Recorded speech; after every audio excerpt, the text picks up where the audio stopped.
Вот что у нас сегодня происходит. Опять на улице карусель погоды.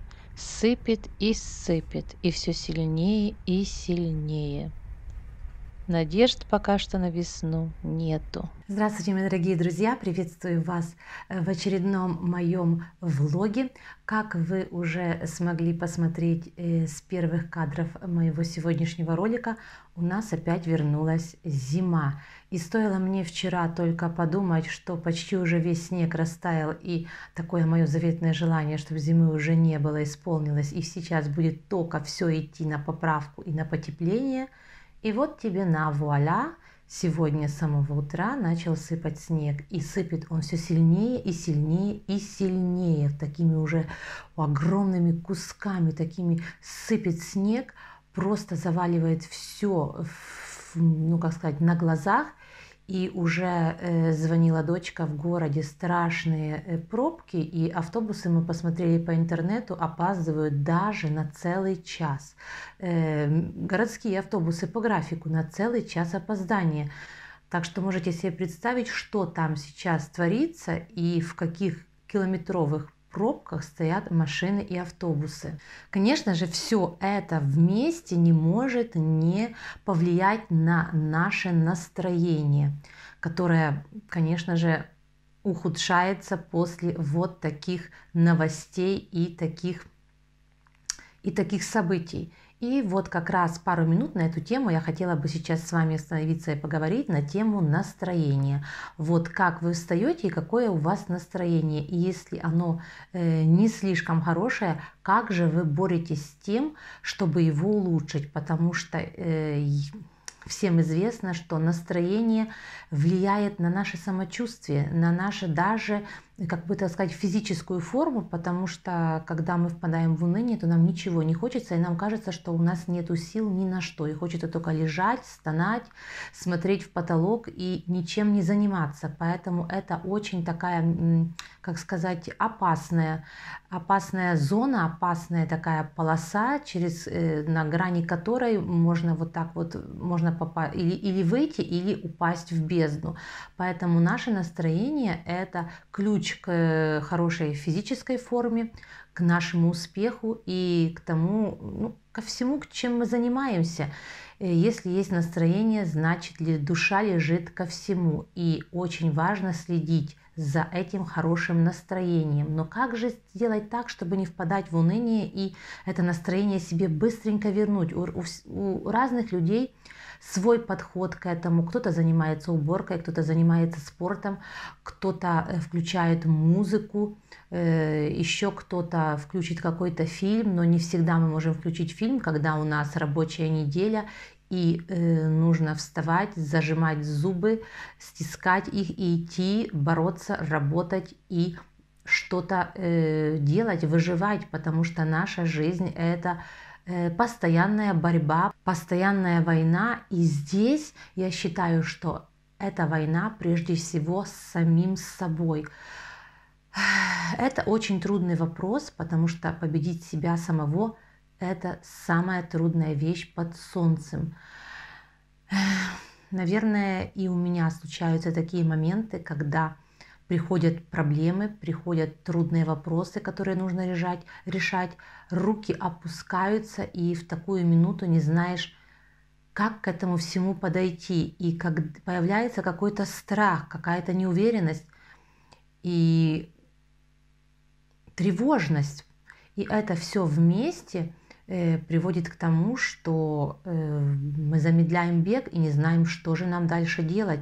И я знаю по себе, вот когда все это переосмыслить, разложить на полочке, как-то подумать, как, что, какими шажками к нему прийти, и вот все вот это, когда переварится в тебе, появляется какой-то лучик надежды, а с ним появляется и энергия.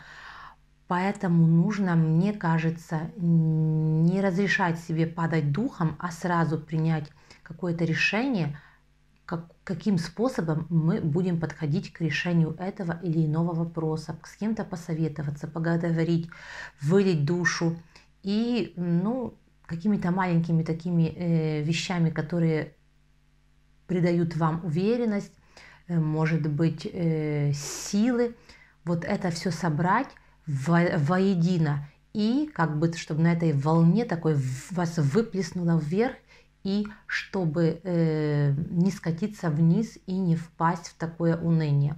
Поэтому за своим настроением нужно следить и не разрешать себе никаких таких длинных пессимистических размышлений. Нужно настраивать себя на позитив и на то, что из каждой ситуации можно найти выход.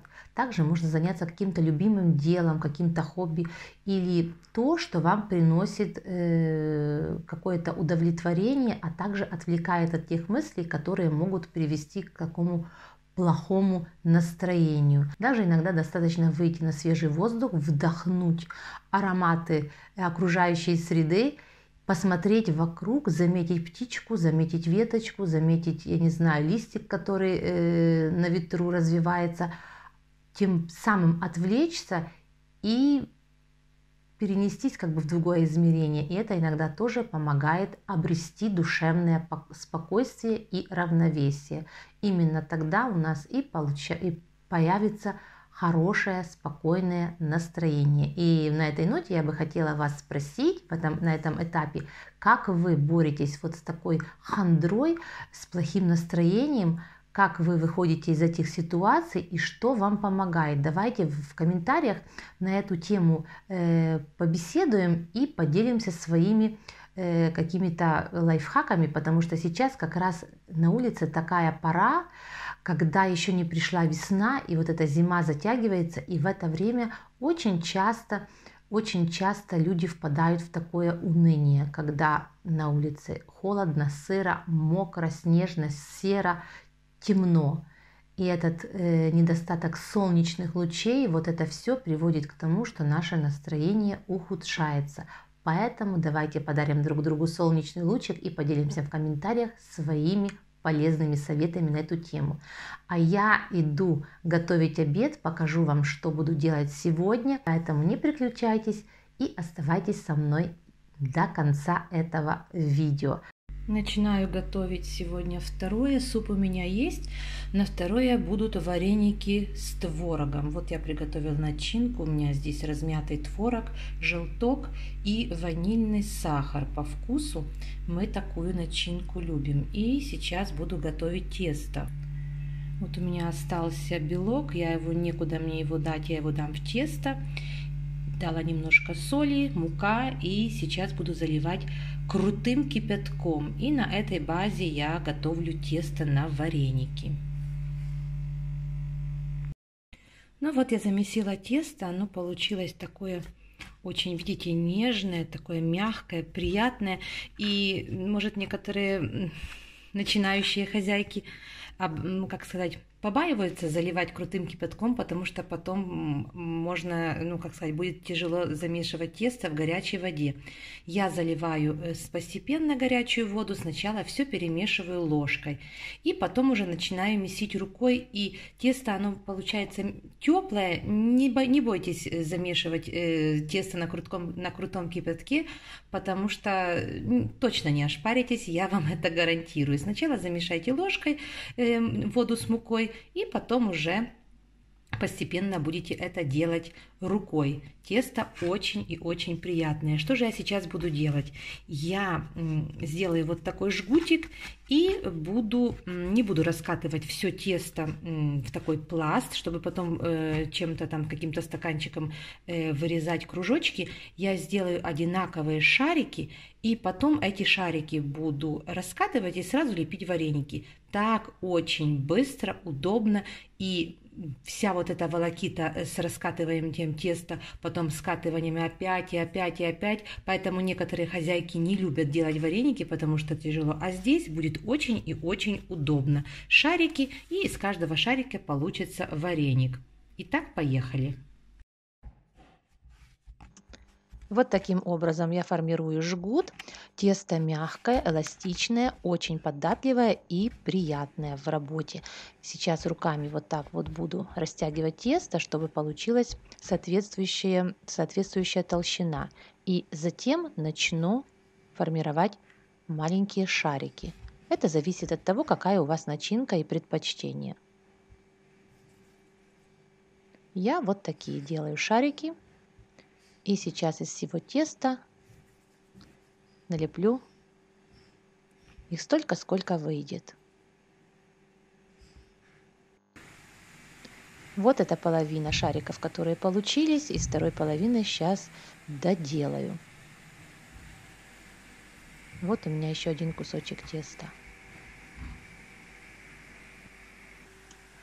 А это уже вся порция. И вот так раскатываю каждый шарик, кладу начинку, и вареник готов.